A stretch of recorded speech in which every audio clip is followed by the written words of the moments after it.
guys, so yes, good morning, good morning, good morning. So I have pala here sweet potato. Nabili ko siya kagabi. Oo.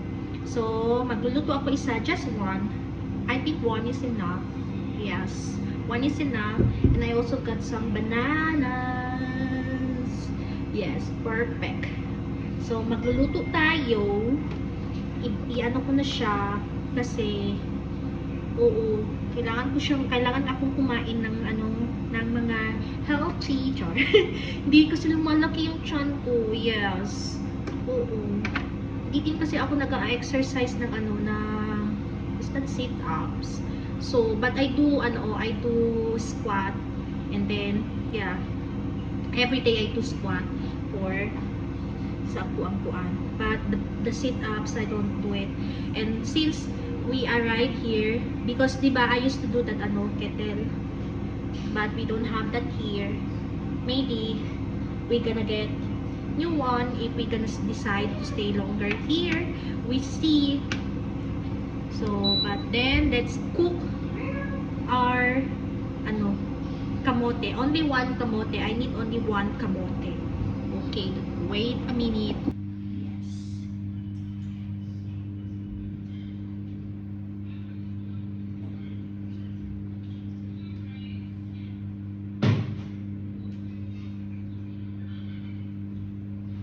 Tagal.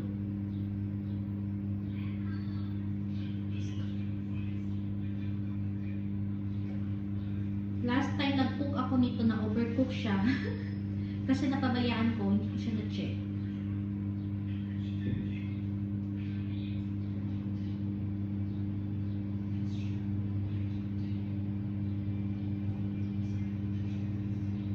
Okay, I think it's enough.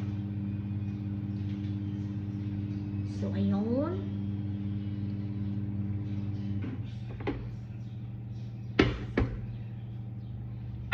So, ito is here.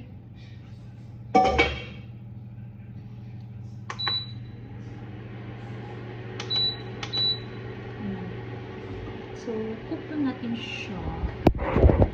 I think, kailangan ko maglagay, I don't know.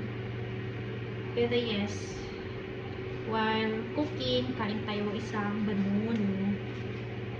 And then this one, for later na lang. Cook ako ulit pag kulang.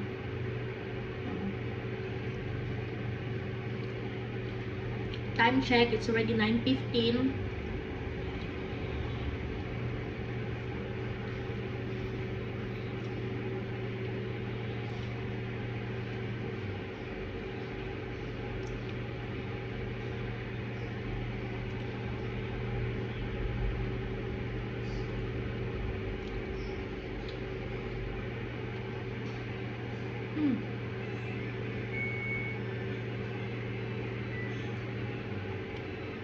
So, because I did also laundry, it's already done. I'm gonna hang the laundry now. Okay.